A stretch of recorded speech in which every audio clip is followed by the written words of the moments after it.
Assalamualaikum warahmatullahi wabarakatuh. Perkenalkan, saya Agung Karneji, asal sekolah dari SMK Negeri 2 Kayu Agung, calon guru penggerak angkatan 7 Kabupaten Ogan Komering Ilir.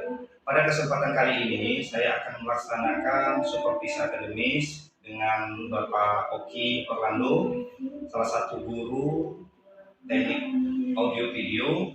Beliau mengajar pada kelas 11 teknik audio video. Pada kesempatan ini saya ingin melakukan observasi terhadap beliau. Bagaimana Pak Oki? Apakah sehat Pak Oki? Alhamdulillah Sehat ya. Bagaimana kabarnya hari ini Pak Oki? Apakah Pak Oki siap untuk melakukan wawancara? untuk saat ini alhamdulillah siap Baik Pak ya. Jadi begini Pak Oki, sesuai dengan yang saya utarakan tempo hari, bahwa saya akan ditugaskan untuk melakukan kegiatan supervisi akademis di kelasnya Pak Oki, di kelas 11 teknik audio video. Benar Pak kan ya? Nah, jadi Pak, untuk kegiatan supervisi akademik ini sendiri tujuannya adalah untuk meningkatkan kompetensi atau kemampuan diri kita sebagai seorang guru, begitu kan Pak ya? Jadi saya harapkan Pak Oki santai saja ya Pak ya, jangan tegang Pak ya, dan Pak, harus Pak, jangan merasa terbebani Pak ya. Jadi ini kan saja untuk mencari kesalahan, tapi sebenarnya kita sama-sama Pak melakukan kemampuan kita Pak ya, mengevaluasi kegiatan kita kegiatan kita mengajar di kelas. Dan perlu Bapak ketahui, ada 3 kegiatan pokok yang nanti kita akan lakukan Pak. Yang pertama kita akan melakukan pra-observasi ya Pak ya, kita akan bincang-bincang melakukan pra-observasi. Yang kedua nanti Bapak akan melakukan kegiatan kegiatan mengajar di kelas. Dan setelah itu nantinya Pak, kita akan melakukan wawancara kembali terkait masalah kegiatan yang Bapak telah lakukan selama Bapak melakukan kegiatan pembelajaran di kelas. Jadi saya ulangi lagi Pak ya, jadi nanti ada 3 kegiatan yang nantinya kita akan lakukan Pak ya. Yang pertama yaitu pra-observasi ya Pak ya. Kemudian nanti akan kita lakukan kegiatan observasi pembelajaran yang nanti Bapak Oki lakukan di kelas Pak ya. Dan yang ketiga adalah kegiatan pasca observasi Pak. Nah, untuk kegiatan observasi Pak sendiri kira-kira tentunya jadwal yang nanti akan kita lakukan kira-kira kapan kurang lebih Pak? Kalau untuk observasi bisa dilakukan besok Pak. Besok Pak ya? Kebetulan saya ada jam mengajar di kelas. Baik Pak. Nah, kira-kira untuk kegiatan besok kira-kira apakah Bapak kira-kira sudah ada persiapan Pak untuk kegiatan besok Pak? Kegiatan besok persiapan yang mungkin saya persiapkan pertama yaitu RPP ya Pak, dan kemudian media pembelajaran Pak ya. Baik Pak. Untuk kita kan tahu Pak ya, media pembelajaran sekarang ini sangat menentukan, sangat membantu sekali dalam peningkatan anak belajar Pak ya. Karena apalagi dengan kodrat zaman yang sekarang ini memang tentunya anak-anak sangat dibutuhkan sekali kegiatan-kegiatan yang membantu pengembangan dan pengetahuan anak Pak. Nah, kira-kira Pak untuk besok Pak, apa kira-kira langkah-langkah pembelajaran yang Bapak lakukan Pak besok Pak? Untuk langkah-langkah yang akan dilakukan, yang pertama mungkin pembukaan ya, kegiatan inti ya, dan diakhiri dengan penutup Pak. Pak. Oh ya, kalau saya boleh tahu Pak, kira-kira materi untuk besok itu apa Pak? Materi Bapak akan ajarkan besok. Untuk pertemuan besok itu kemungkinan kita akan membahas komponen pasif Pak. Komponen elektrika pasif. Iya. Pasti Pak ya. Kemudian kira-kira tujuan pembelajarannya apa Pak? Yang nanti Bapak akan Tujuan- sampaikan pada Tujuan, siswa Pak.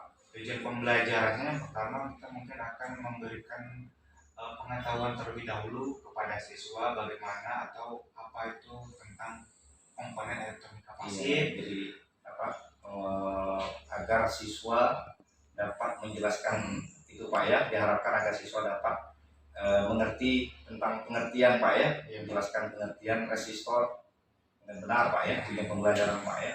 Kemudian apa lagi Pak tujuan pembelajarannya? Kemudian kita akan menghitung atau mencari tahu kode dari resistor tersebut nilai resistor Pak ya, dengan baik dan benar. sampai dan benar Pak.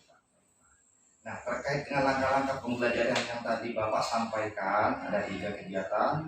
Pertama kegiatan awal, yang kedua kegiatan inti, dan yang ketiga adalah kegiatan penutup. Nah, kira-kira Bapak bisa utarakan kira-kira apa dari kegiatan awal yang nanti Bapak akan lakukan besok Pak? Untuk kegiatan awal kita itu biasanya Diawali dengan kita saya masuk kelas dengan menyapa siswa, menanyakan keadaan siswa, doa tentunya Pak, doa ya. yang sebelum doa kita akan melakukan persiapan kelas dulu, Ya. mengecek kelas dan Ya. keadaan rapi dan bersih. Ya. Dan tentu yang paling satu Pak, kita harus memberikan apa Pak semangat awal untuk anak dalam memasuki kegiatan belajar atau ice breaking ya Pak ya. Kemudian Pak, kegiatan intinya Pak? Kemudian kita kegiatan inti yaitu harus sudah masuk dalam pembahasan topik pembelajaran hari itu. Kira-kira ada model pembelajaran apa yang kira-kira besok Bapak berikan kepada anak? Berupa apa Pak model pembelajarannya Pak? Mungkin kemungkinan kita akan melakukan atau menggunakan model pembelajaran problem solving Pak ya. Baik Pak. Nah kemudian untuk kegiatan penutupnya Pak? Kegiatan penutup sebelum kita melakukan penutup itu kita melakukan poster akhir dulu Pak. Kita akan melakukan siswa itu sampai mana kemampuan mereka dalam menangkap materi pada saat itu. Nah kemudian setelah kita proses akhir baru kita menyimpulkan pembelajaran hari itu secara sama-sama. Baik. Nah baik Pak, jadi kira-kira strategi apa yang Bapak lakukan besok sehingga kegiatan belajar itu dapat membantu anak semangat belajar? Kemungkinan kita akan memberikan video-video terkait dengan komponen-komponen elektronika, baik itu komponen elektronika pasif ataupun aktif Pak. Sebelumnya kan mereka itu kan dari SMP. Nah dari SMP ini kan mereka belum mengenal berbagai macam komponen elektronika. Nah dari sinilah kita memberikan rangsangan atau stimulus kepada siswa untuk lebih mengetahui komponen-komponen apa saja yang ada di elektronika ini Pak. Apalagi elektronika ini kan apa namanya tidak asing lagi bagi anak Pak ya, dan memang peralatan ini sudah hampir menjamu di setiap orang ada Pak ya. Jadi memang tantangan terbesar bagi kita guru yaitu bagaimana anak-anak ini mereka memahami dengan apa yang kita sampaikan besok, apalagi terkait materi elektronika ya Pak ya, begitu Pak ya. Nah terus apa lagi Pak? Nah setelah kita melihatkan video-video terkait komponen elektronika ini Pak ya, kita akan memberikan atau membentuk suatu kelompok pembelajaran Pak. Nah dalam kelompok ini siswa ini kita itu harus memberikan atau membagikan kelompok itu tidak hanya yang kelompok satu itu pintar semua, kelompok dua itu yang sedang ataupun yang kurang kelompok belajarnya Pak ya. Nah, tetapi kelompok ini kita akan memberikan satu kelompok ini isinya itu terdiri dari kemampuan ini Pak. Untuk pembagian per kelompok pembelajaran besok itu tidak semua kelompok itu berkemampuan tinggi ataupun sedang ataupun kurang, tetapi dalam kelompok pembelajaran ini kita akan yang utamanya saya akan memberikan kelompok ini ada kemampuan yang tinggi, sedang maupun kurang. Nah, di sini yang berkemampuan tinggi akan memberikan atau membantu atau membimbing temannya ini Pak yang kemampuannya kurang dari sisi pengetahuannya, dari sisi pengetahuan. Tapi anak yang berkemampuan sedang maupun kurang ini bagaimana dengan aspek keterampilannya Pak? Praktikumnya gimana Pak? Bisa jadi kalau untuk kemampuan keterampilan prakteknya Pak ya itu tidak kalah mereka yang tidak kalah juga Pak dengan kemampuan yang tinggi tadi. Mungkin di satu sisi yang siswa berkemampuan kurang ini bisa jadi di sisi kemampuan prakteknya lebih unggul Pak ya. unggul ya, betul Teman- Pak. teman-temannya yang kemampuan belajarnya di teori ya, di aspek pengetahuan. Oh jadi begitu ya Pak ya. Oh berarti berarti anak-anak yang kemampuan belajarnya kurang ini di sisi lain dia memiliki kemampuan praktikumnya yang unggul Pak ya. Iya Betul betul Pak. begitu ya Pak ya. Iya, Pak. Begitu. Berarti Bapak secara tidak langsung menerapkan pembelajaran berdiferensiasi Pak. Ya betul Pak itu. Saya menerapkan pembelajaran Diferensiasi Pak ya. Benar Pak. Nah, terus Pak kira-kira kendala-kendala yang Bapak temui yang menjadi tantangan Bapak besok atau kendala-kendala dengan apa Pak? Dengan ini anak-anak itu Pak, dalam pembelajaran besok. Pembelajaran. Oh betul. Mungkin kendala itu pasti ada Pak ya. Kita kan kita sebagai guru pasti menemukan kendala-kendala yang ada di dalam kelas Pak. Terutama ada siswa yang mungkin sibuk dengan dirinya sendiri. Kemudian saat kita menerangkan di kelas mungkin mereka itu pura-pura tidak tahu karena tadi ada sibuk sendiri Pak ya. Nah kemudian mungkin ada beberapa siswa yang kurang mengerti terkait pembelajaran yang kita terapkan Pak ya, atau kita materi yang Pak ya. Sebab kan mereka sebelum kita melakukan penutupan pembelajaran di minggu yang lalu Pak ya, saya itu sudah memberikan materi pembelajaran yang akan kita bahas dan untuk minggu depan.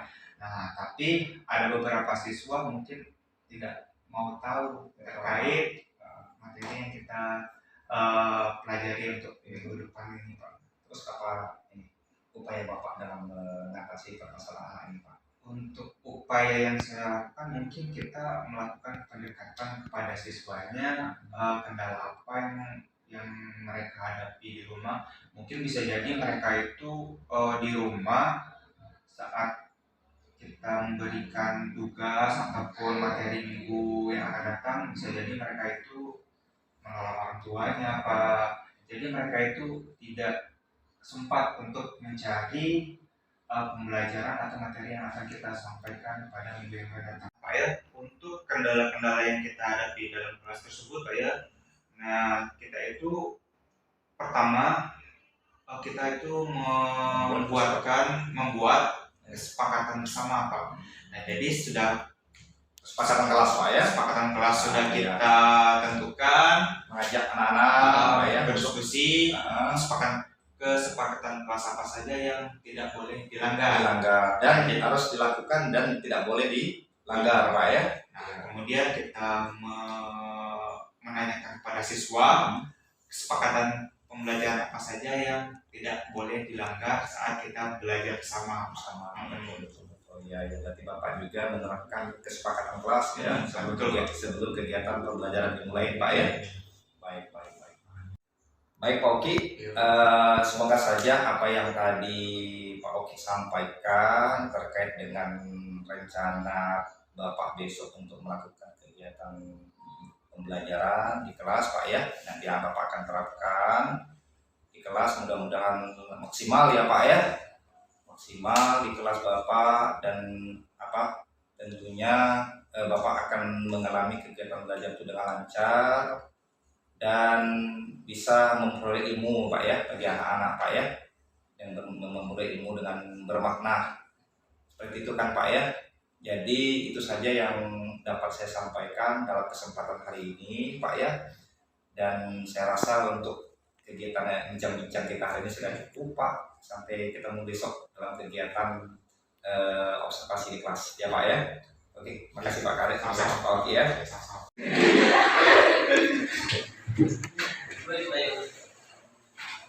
Assalamualaikum warahmatullahi wabarakatuh. Waalaikumsalam warahmatullahi wabarakatuh.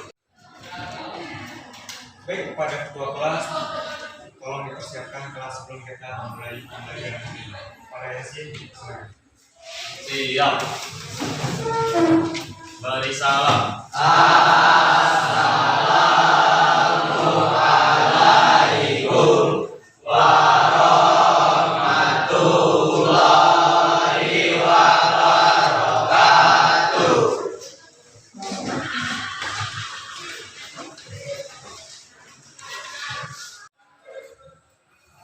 Sebelum kita memulai pembelajaran, untuk yang tidak hadir, siapa? Yasin. Hadir semua.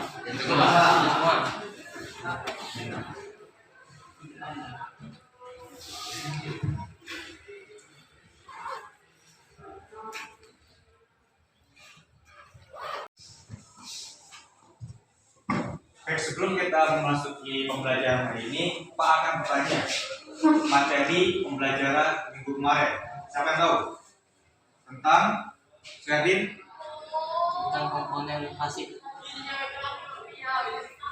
Ada yang lain? Minggu cepat tentang komponen aktif. Tentang komponen aktif. Apa saja macam-macam dari komponen aktif tersebut? Dioda. Kemudian transistor, dan IC. Nah, sebelum kita memasuki pembelajaran, Pak akan memberikan masukan dari kalian. Kita harus membuat kesepakatan dalam pembelajaran hari ini. Pak Yasin, kesepakatan apa yang harus kita buat? Pertama, dilarang membuang sampah. Kemudian aktif kemarin apa saja? Ada 3 jenis. Yang pertama dioda, kemudian transistor, dan kemudian IC. Begitu juga dengan komponen pasif, ada macam-macam. Yang pertama yaitu ada resistor, kemudian ada induktor, kemudian ada kapasitor. Tapi untuk pertemuan minggu sekarang kita akan membahas satu komponen, yaitu resistor. Resistor ini berfungsi sebagai penambah arus, di mana resistor ini mempunyai ciri-ciri dari bodinya. Ada 4 gelang. 4 gelang ini merupakan nilai dari resistor tersebut. Nah, dari 4 gelang ini yaitu mempunyai beberapa warna. A, B, O, K, A, B, O, A, F. A yaitu hitam, C coklat, kemudian merah, oranye, kuning, hijau, biru, ungu, abu-abu, putih, emas, perak. Ini adalah simbol atau kode warna yang bernilai dari resistor tersebut. Kalau misalkan 4 di sini pada bodi resistor, yaitu cukup 4. Kemudian ada juga resistor memiliki 5 gelang. Gelang pertama dan gelang kedua kita sebut dengan penyebut. Gelang ketiga, 1, gelang 2, dan gelang 3 yaitu sebagai penyebut. Gelang keempat, faktor pengali.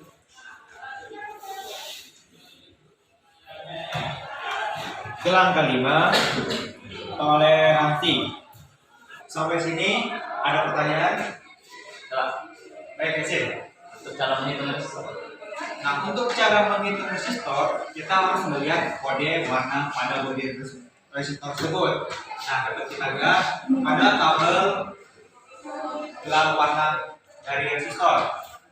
Toleransi hanya memiliki nilai pada kode warna emas dan putih, yaitu 5% dan 10%. Nah, kemudian kita akan membahas tentang pertanyaan dari Yasin tadi.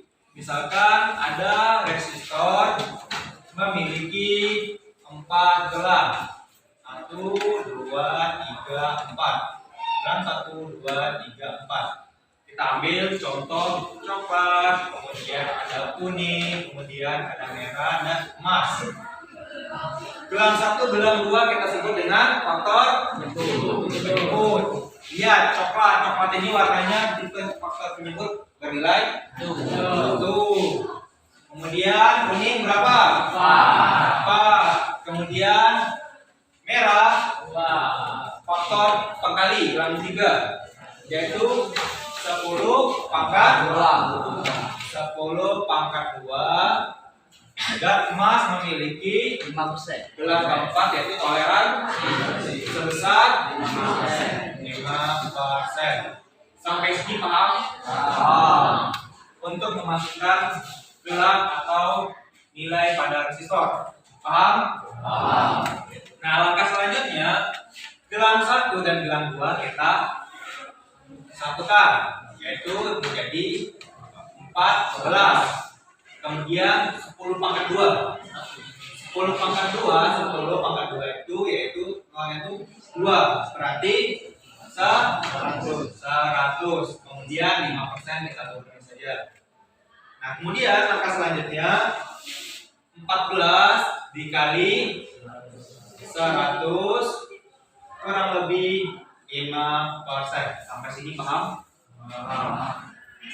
Kemudian langkah selanjutnya 14 kita kalikan 100 sama dengan 1400 toleransi kurang lebih 5%.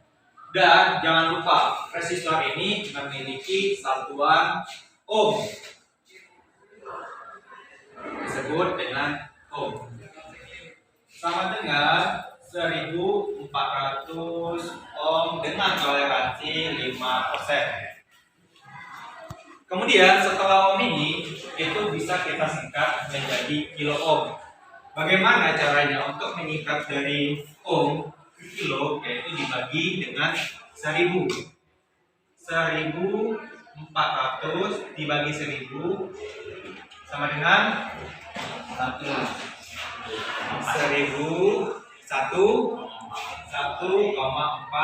kilo ohm dengan toleransi 5%. Jadi dapat kita simpulkan resistor dengan kode warna coklat, kuning, merah, emas memiliki nilai 1400 ohm dengan toleransi 5%. Dan kita singkat menjadi 1,4 kilo ohm. Ngerti? Nah, Pak akan memberikan satu contoh soal lagi, yaitu ada kode warna kuning, merah, kemudian ada oranye dan toleransi dengan emas. Ada yang ingin dikerjakan? Baik, Pak tunjuk. Sandi, silakan.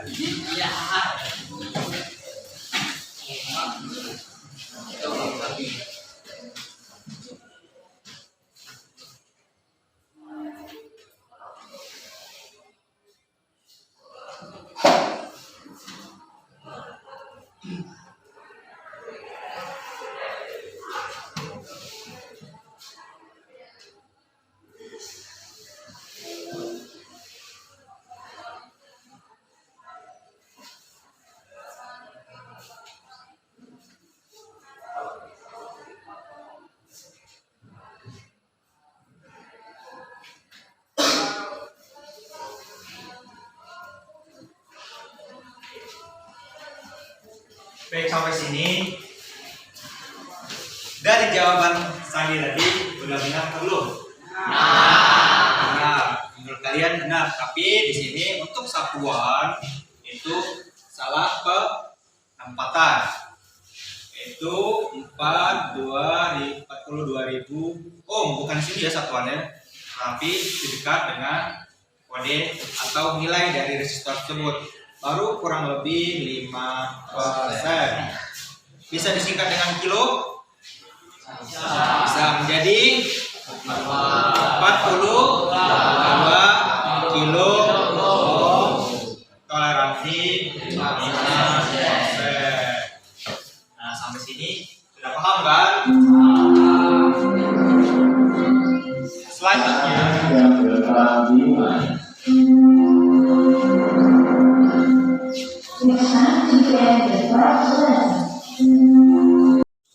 Pak rasa kalian sudah cukup mengerti mengenai perhitungan kode restore. Sebelumnya kita memberikan upload untuk diri kalian sendiri sebagai aplikasi terkait pemahaman dari restore. Maka upload.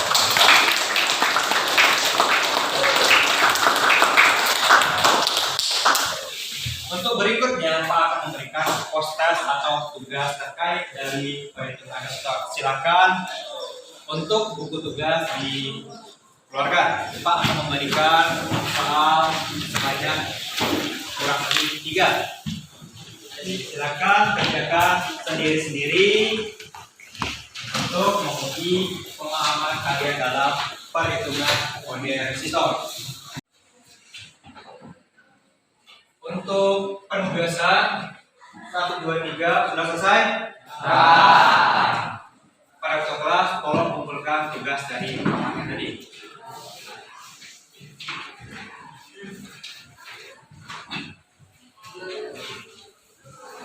Kita mengakhiri pembelajaran hari ini, kita akan menyimpulkan pembahasan materi pada pertemuan hari ini. Adapun kesimpulan dapat kita ambil yang pertama, resistor mempunyai fungsi sebagai penghambat arus. Kemudian resistor memiliki 12 kode warna. Dan yang terakhir, resistor memiliki nilai yang berbeda-beda dari setiap bodi dari resistor tersebut. Adapun untuk pertemuan minggu depan kita akan membahas mengenai komponen induktor. Nah, untuk tugas di rumah, sarankan atau memberikan tugas kalian harus mengetahui minimal fungsi dari induktor tersebut. Dan Pak akhiri dengan Assalamualaikum.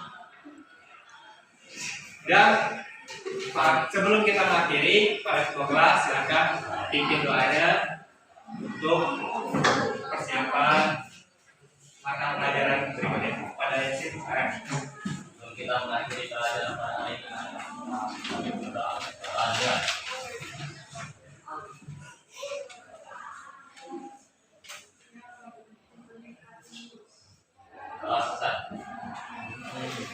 Dan Pak akhiri dengan Assalamualaikum warahmatullahi wabarakatuh. Waalaikumsalam warahmatullahi wabarakatuh. Assalamualaikum Pak Oki. Waalaikumsalam warahmatullahi Gimana, sehat Pak? Alhamdulillah sehat. Baik Pak. Jadi begini Pak, ya Pak ya. Setelah kegiatan kemarin yang kita lakukan bersama pada kegiatan observasi di kelasnya Pak Oki, Pak ya, memang dalam tahap observasi akademik yang terakhir setelah kita melakukan observasi, kita adakan percakapan seperti ini. Nah, sekian dari percakapan ini Pak, kita analisis Pak ya, analisis pembelajaran kemarin. Kira-kira hal-hal baik apa yang sudah Bapak lakukan dan mungkin hal apa yang masih perlu perbaikan, sekaligus kita refleksi Pak dari hasil pembelajaran yang kemarin Pak Oki lakukan di kelas Pak ya. Dari Bapak sudah membuat RPP ya, disertai dengan apa namanya perangkatnya, dan juga Bapak menerangkan kepada siswa dengan menggunakan metode pembelajaran Pak ya.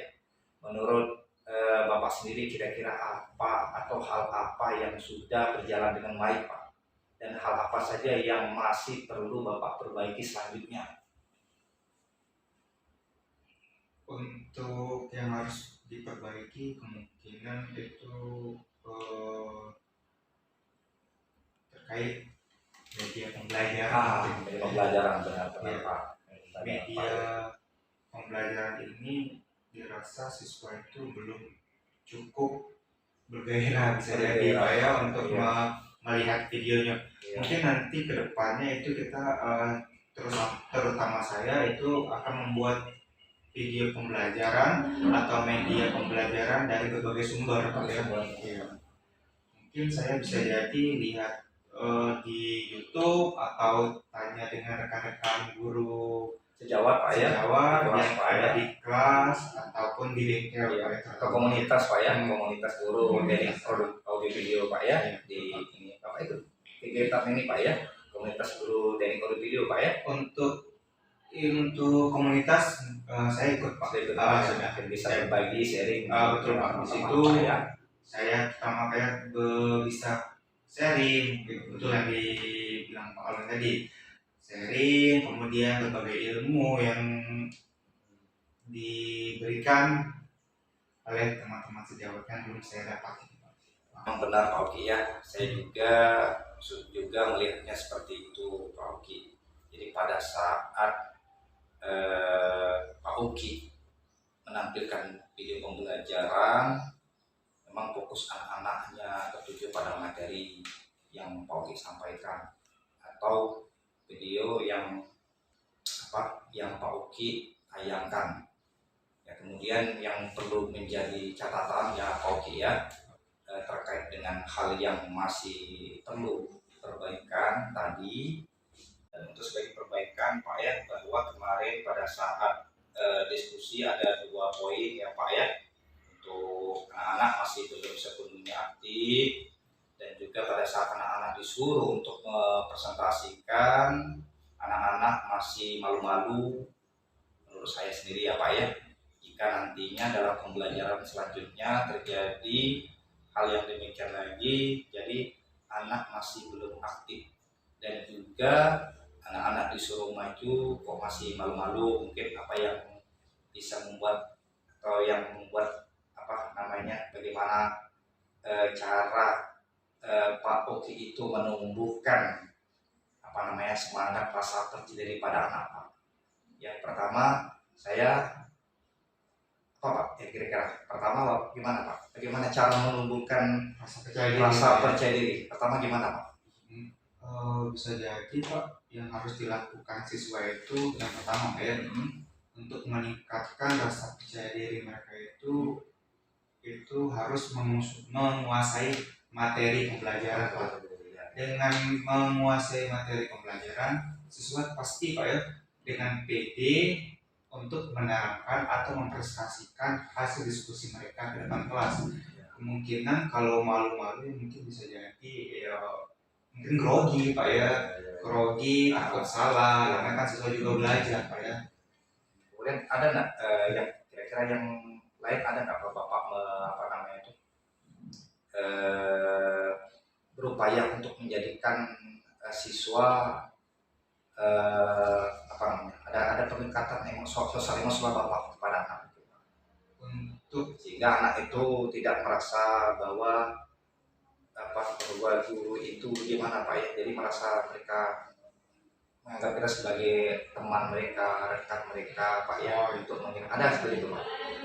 Kalau untuk di kelas Pak ya, kita itu kalau misalkan lagi serius, itu serius Pak, tapi jangan terlalu serius. Kita mungkin ada kegiatan ice breaking pertama Pak ya, kemudian serius mungkin kita dalam artian bercanda Pak ya, bercanda itu dalam yang masih ada batasan Pak ya, antara guru dan siswa.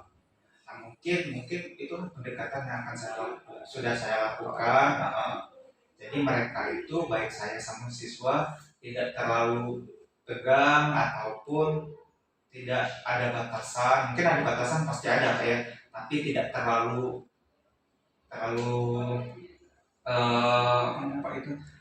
terlalu dianggap antara berlebihan gitu Pak ya.